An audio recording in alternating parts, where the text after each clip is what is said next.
அதுக்கப்புறம் அவருக்கு கையில் அடிபட்டுதா, அதுக்கப்புறம் தேள் கடிச்சுதா, அதுக்கு ஒவ்வொரு தடம் காட்டு பூனை மாதிரியே இருக்குல்ல. இந்த பூனை இப்போ 3 குட்டி போட்டிருக்கு. பாத்தீங்களா? என்னடி சீர்பா வரும். எல்லாரும் எப்படி இருக்கீங்க? நேற்று லைவ் போட்டிருந்தாலும் சரி, இதுக்கு முன்னாடி நிறைய பேர் ஹவுஸ் அப்டேட் கொடுங்க ஹவுஸ் அப்டேட் கொடுங்கன்னு சொல்லி கேட்டே இருந்தாங்க. அதில் ஒரு கமெண்ட் வாங்க, இந்தா இதெல்லாம் எடுத்து தோட்டத்தில் வைக்கணுங்க, வைக்க இடம் இல்லாமல் அப்படியே இங்கேயே வச்சுட்டேன். அதே சொன்னாங்க குள்ளையே என்ன பண்ணுறீங்க என்னம்மா இவ வேறங்க. அதாவது நல்ல வேலை உங்களை கடிச்சின்னு சொன்னீங்க. உண்மையிலே நானே அதாங்க நினச்சேன். தேள் கடித்த உடனே நம்மளை கடிச்சதோட போச்சு, குழந்தைங்களே யாரையா கடிச்சிருந்தா என்ன இருக்கும், தாங்கிருக்கே மாட்டாங்க. அந்த அளவுக்கு ரொம்ப மோசமான வழி.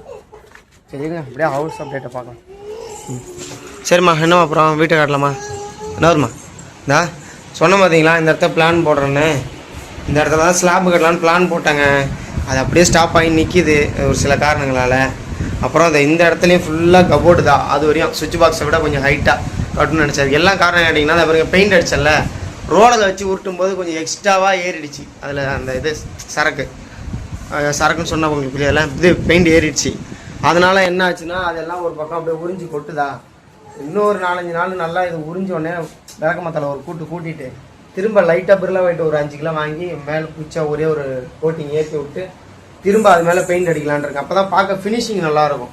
இது நான் அவசரப்பட்டு ரோலரில் ஊற்றுனது தப்பாக போச்சு, டக்கு டக்குன்னு வேலையை முடிக்கணும்னு சொல்லி. ஆனால் இங்கே பாருங்க, கையால் அடித்ததெல்லாம் சூப்பராக இருக்குது.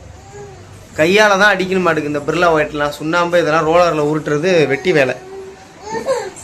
இங்கெல்லாம் உருண்டிச்சு, ஃபுல்லாக உறிஞ்சிச்சு. இதாங்க நம்மளோட ஹவுஸ் அப்டேட்டு இப்போதைக்கு. வேறு எதுவும் பெருசாக அப்டேட் இல்லை. நம்மளுக்கு முதல்ல இந்த ஹவுஸே அவ்வளோதான், 10க்கு 10 வீடு. அதனால தான் ஒன்றும் பெருசாக அப்டேட் இல்லை. ஆமாம், அதுவும் இல்லாமல் கிச்சன் கிட்ட டைல்ஸ் ஓட சொன்னீங்க, ஒட்டணும். சரிடா, பாப்பாவை தூங்க வச்சுட்டு அப்படியே வந்து கண்ணி பண்ணுறேங்க. காட்டு பூனை மாதிரியே இருக்குல்ல. இந்த பூனை இப்போ 3 குட்டி போட்டிருக்கு. ஐயோ கடிக்கிறாங்க, என்ன நான் பிடிச்சிருவேன்னு அது குட்டியை கட்டாங்க. குட்டியை பிடிக்கிறேன்னா அதுக்குன்னு இவர் என்ன கடிக்க வராரு. இவருக்கு உண்மையா அறிவு இருக்கா இல்லையானே தெரியல. எங்க அம்மா போன டைம்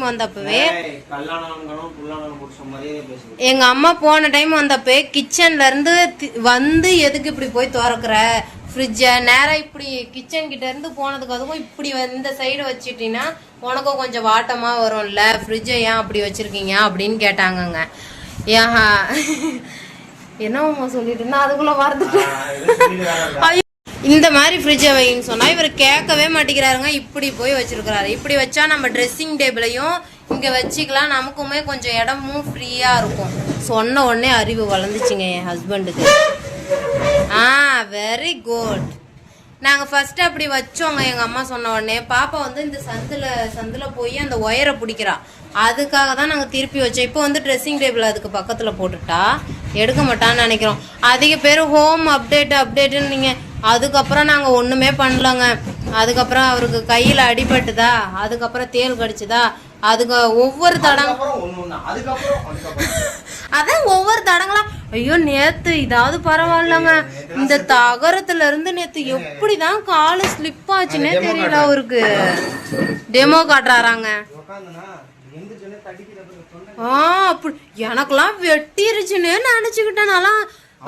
கரெக்டா கழுத்துக்கிட்டு தான் போய் விழுந்தாரு. வெட்டிருச்சுன்னு செம்மையா பயந்துட்டான். ஏதோ சத்தம் கேக்குன்னு பார்த்தோன்னா அப்புறமே காட்டுன்னு அதுக்கு கையில தாங்க. அதுவும் ரத்தமே வரல, ரத்தமே இல்லையாட்டுக்கு அவருக்கு உடம்புல. எனக்கு சரியான பயங்க உண்மையாலுமே. அப்பதான் யோசிச்சுக்கிட்டேன் என்னன்னு தெரியல, சிவாவுக்கும் மாத்தி மாத்தி புண்ணு வந்துட்டு இருக்கு. இப்போ கிட்டத்தட்ட எங்களுக்கு ஒரு மாசமா இது மாதிரி தாங்க கையில் அடிபடுறது. அது இந்த ஷோக்கு போறதுக்கு முன்னாடி இல்லை, போயிட்டு வந்ததுக்கு அப்புறம் தான் நிறைய நடக்குது. இல்ல சொல்றேன், அதுக்கப்புறம் இல்ல ஒரு மாசமாவே டைம் பீரியட் சொல்றோமா. அதுக்கப்புறம் ஏன்னா இப்போ ஒரு மாசம் மேல ஆயிடுச்சு. அதுல கையில் அடி, காலில் அடி, தேல் கடிக்கிறது. சிவாவுக்குமே அந்த புண்ணு தொண்டையில அம்பாரத்துல நல்லா குத்திக்கிட்டான். ரத்தம் நிக்கவே இல்ல இங்க மேல வாய்க்கு மேல. அதுக்கப்புறம் அவனுக்கும் புண்ணா, அவனும் சேட்டை ஓவரா பண்றான். இவருக்கு பாத்தீங்கன்னா அந்த தேலு கடி, அந்த கையில அடிபட்டது. நேத்து கூட அந்த தகத்துல நானே மைண்ட்ல கடவுளே என்னடா இது ஒரு மாசமா இப்படியே நடக்குதுன்னு அப்படியே கொஞ்சம் கொஞ்சமா வேண்டிட்டே இருக்கிறாங்க. நான் சொன்னல நேத்தி, அப்ப நாளைக்கு பிரியாணின்னு கேட்டாங்க. பிரியாணி தான் போட்டோம். அப்போ யாரையில இருந்து எங்க அப்பா எல்லாம் வந்திருக்காங்களா, சரி ரெடி பண்ணலாம்னு சொல்லி திடீர்னு ரெடி பண்ணோம். அப்புறம் நிறைய பேர் என்னோடய ஃபேமிலியை பற்றி கேட்டிருந்தாங்க. அது வந்து சொல்லத்தகாத சொல்ல முடியாத சில விஷயங்கள், அதனால் நான் அதெல்லாம் சொல்லாமல் இருக்கேங்க. அது கண்டிப்பாக ஒரு நாள் சொல்கிறேன். இப்போ வந்து அட்லீஸ்ட் இப்போ என்ன பண்ண போகிறேன்னா குள்ளாயோட வேலையை குறைக்க போகிறேன். பாவங்க புள்ள அதான் வாழை இலை இருக்குது, வாழை இலை வெட்டி தான் சாப்பிடணும் எல்லாம். மேடம்க்கு தட்டுக்கிற வேலையை கொஞ்சம் மிச்சம் பண்ணி கொடுப்போம். பாவங்க ரொம்ப கஷ்டப்படுறா. ஆமாம் போடு கீழெல்லாம் போட்டுப்ப. வீடியோல பாத்தீங்கன்னா ரொம்ப கசகசன்னு இருந்திருக்கோங்க. இன்னைக்கு அதை விட கசகசன்னு இருக்கும். எல்லாத்தையும் நீட் பண்ணிட்டு இருக்கேன். ஏன்னு பாத்தீங்கன்னா ப்ராடக்ட் அதிகமா வந்துச்சா, அதெல்லாம் அப்படியே கிடக்கு, ரிட்டர்ன் போகவே இல்லையா, அதெல்லாம் கொஞ்சம் குவிஞ்சு கிடக்குங்க. அதெல்லாம் எடுத்து வச்சுட்டு இன்னைக்கு வெள்ளிக்கிழமை அப்படியே எங்கேயாவது கோயிலுக்கு போகலாம். கோயிலெல்லாம் போற மாதிரி இல்லை, ஏன்னா இன்னும் எனக்கு கிளீன் பண்ணவே வேலை நிறையா இருக்குங்க. சிவன் கோயிலுக்கு அது கூப்பிட்டு போகிறோம். நாங்கள் பாரு காலையிலே நான் பிஸ்கெட்டு எதுவுமே இவ்வளோ கொடுக்கூடாதுன்னு இருந்தேங்க, அப்படியே எடுத்து அவ போட்டு எடுத்து சாப்பிட்றாங்க. ஆமா இனிப்பே அவளுக்கு காட்டக்கூடாது அப்படின்னு சொல்லியிருந்தாரு. எங்க இருந்ததுன்னே தெரியல பிஸ்கெட்டு, நமுந்து போச்சு. அதை எடுத்து வச்சு வாயில அழுத்துற, அவளுக்கு மெதுவா கூட சாப்பிட தெரியல, வச்சு அழுத்திக்கிறேன். வந்து உனக்கே சாப்பிட்றாங்க, எடுத்துட்டே இருக்கிறாங்க. வாயில எதையாவது எடுத்து வச்சா அதை நம்ம வாங்க எடுத்தோன்னா வச்சுக்கோங்களேன், வீறு வீர்னு கத்துறோம். கண்ணுல தண்ணிய பாத்தீங்களா? என்னடி சீர்பா வருங்க. எதையாவது எடுக்க வேண்டியது, தொண்டையில குத்த வேண்டியது, அப்புறம் ஓமட்ட வேண்டியது. அவள்கிட்ட கொடுக்காத. வீட்டுக்குள்ள எவ்வளோ குப்பை சேர்த்து வச்சிருக்கான்னு சொத்து மாதிரி. ஏமா என்னது இதெல்லாம் என்ன குப்பை தானே, கூட்டி போடு, எல்லாத்தையும் அள்ளி போடு, கொண்டு போட்டு வரேன். இல்லங்க பால் பாக்கெட் கவர்லாம் இவர் சேர்த்து வைக்க சொன்னாரு. நானும் சேர்த்து வச்சேன். அதெல்லாம் தூக்கி போட்டுட்டேன். அட்டை பெட்டி அதிகமா எங்க பாட்டி எடுத்து வைக்க சொன்னாங்க. இப்படிதான் குப்பை சேருதுன்னு நினைக்கிறேன் வீட்டுல. ஏன்னா அவங்க வந்து சேர்த்து வை, வாட்டர் பாட்டில் இது கடையில போட்டுப்பாங்க, செலவுக்கு ஏதாவது போட்டுக்கிறேன் அப்படின்னு சொன்னாங்க. இவங்க பேச்செல்லாம் கேட்கவே கூடாது, அப்பப்போ கொண்டு போய் போட்டுக்கணும். எல்லாமே குப்பைக்கு போடுது. பிள்ளைங்க அப்படியே சலிச்சு போய் உட்கார பார்த்தீங்களா, வேலையெல்லாம் முடிச்சு உட்காரத்துக்குள்ள. நமக்கு இந்த சின்ன வீட்லயே இவ்வளோ பிரச்சனையா இருக்க, இந்த பெரிய பெரிய வீட்டுலாம் வச்சிருந்தா என்ன பண்றது? அதுல வந்து பாக்குறதுக்கு நீட்டா வச்சுப்பாங்க பொருள் எல்லாம், பொருள் வைக்கிறதுக்கு இடம் இருக்கும். இங்க இடமே இல்லாம ஒண்ணு மேல ஒண்ணு வைக்கிறதுனால அடியில வைக்கிறத நம்ம மறந்துடுறோம். பணக்காரங்களாம் உண்மையிலேயே எப்படிதான் இந்த வீடுலாம் வெயிட் பண்றாங்க என்னன்னு தெரியலங்க. அப்படியே கொஞ்சம் இந்த வீடியோ எல்லாம் ரொம்ப நீட்டா இருக்காதுங்க. நார்மலா இப்போ உங்களை எந்திரிச்சோம், போயிட்டு ப்ரெஷ் பண்ணிட்டு அப்படியே இது பண்ணிட்டு உட்காந்துட்டு பேசிட்டு இருக்கிறோம். அதனால ரொம்ப இதா யாரும் நினைச்சுக்க வேணாம், யதார்த்தமா இருக்கும் வீடியோ. ரியலா போடுறோம்.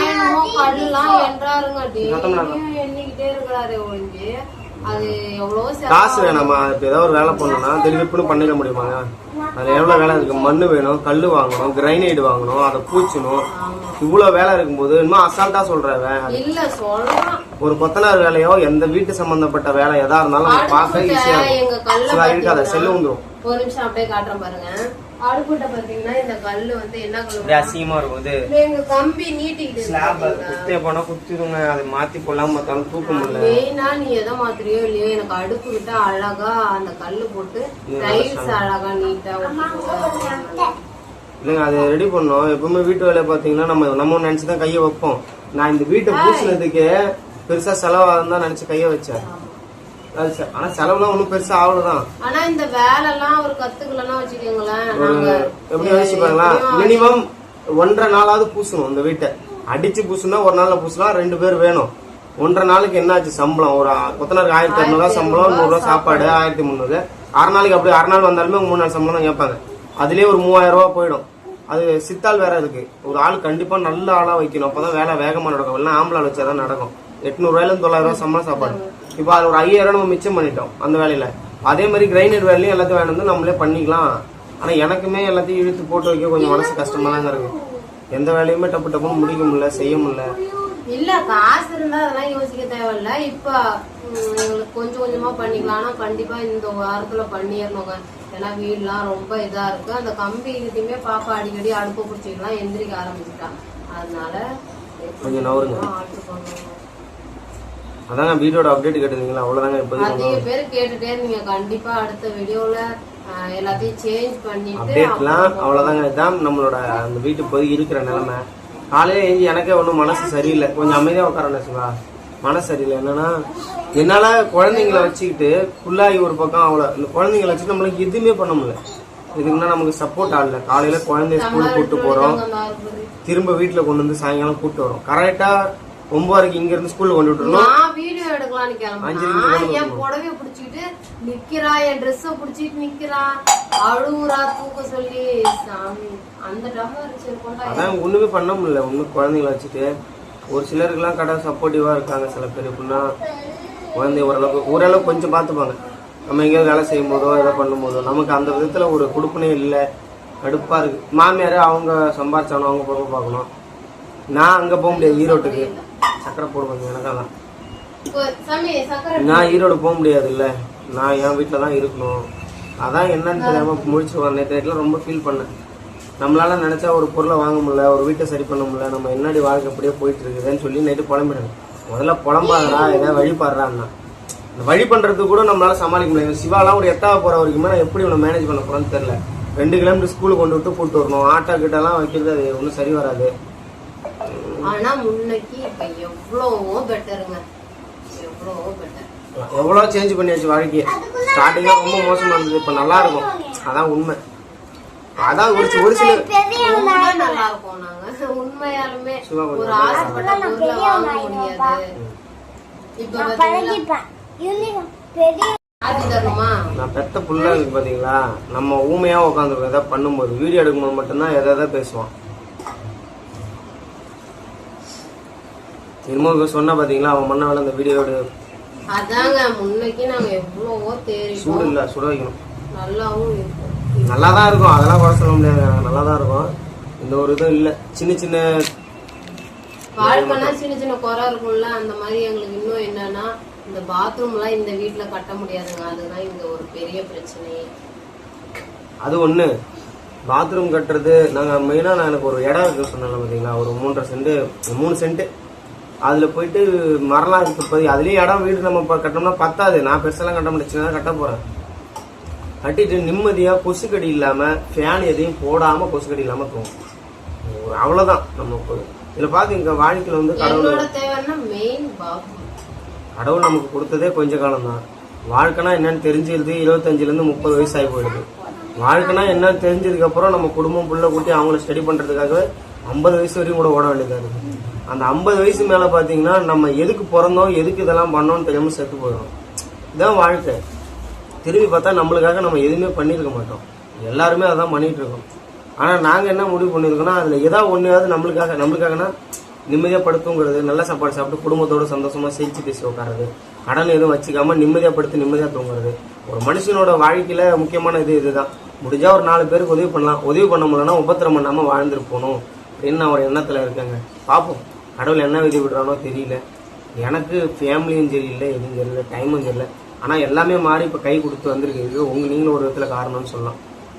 இன்னைக்கு இந்த வீடியோ காலையிலேயே முடிக்கிற காரணம்னா, நாங்க வந்து 2 நாளா வீடியோ போடல. காலையிலே தோணுச்சு சில விஷயங்களை பேசிடலாம், நல்லா இருக்கும் கூட ஷேர் பண்ணலாம் நினைச்சேங்க. அவ்வளவுதான். இன்னொரு வீடியோல மீட் பண்ணலாம். பாய்.